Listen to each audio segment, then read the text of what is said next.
नमस्कार रसिक प्रेक्षक हो, काव्यसरिता या यूट्यूब चॅनलवर आपलं सर्वांचं मनःपूर्वक स्वागत. आज आपण ऐकणार आहोत बालकविता. कवितेचं शीर्षक आहे गवतफूल. गवतावरचे नाजूक फूल सुंदर गोड हसले. गवतावरचे नाजूक फूल सुंदर गोड हसले. पुढे जरा मी जाताच हिरमुसून बसले. विचारले मी त्याला, काय रे असे घडले? सुकोमल गोंडस मुख तुझे म्लान होऊन गेले. वदले ते मजला असे की जणू काही भांडले. वदले ते मला असे जणू काही भांडले. पात्यांवरचे मोती माझे तुझ्यामुळे सांडले. पात्यांवरचे मोती माझे तुझ्यामुळे सांडले.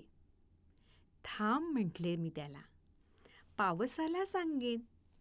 प्रेमपूर्वक आग्रहाने साद अशी घालेन.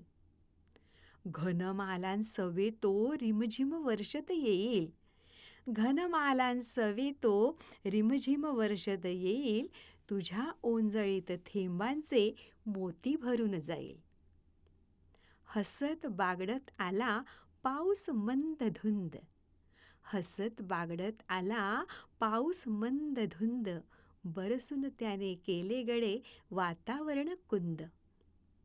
अलगदपणे करून गेला थेंबा थेंबांची पखरण. अलगदपणे करून गेला थेंबा थेंबांची पखरण.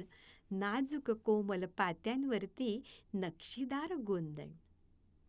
प्रसन्न हसून पात्यांवरचे मोती मिरवू लागले. वाऱ्यासंगे खेळ खेळता फुल भान हरवून गेले. पाहून त्याला मन माझे पुलकित होऊन गेले. पाहून त्याला मन माझे पुलकित होऊन गेले. रंगतयाचे नयनांवरती जादू करून गेले. चंद्र चांदण्या आल्या नभी. चंद्र चांदण्या आल्या नभी. फूल गेले हर्षून. त्यांच्या सवी बागडताना विश्वच गेले भुलून. विश्वच गेले भुलून. धन्यवाद.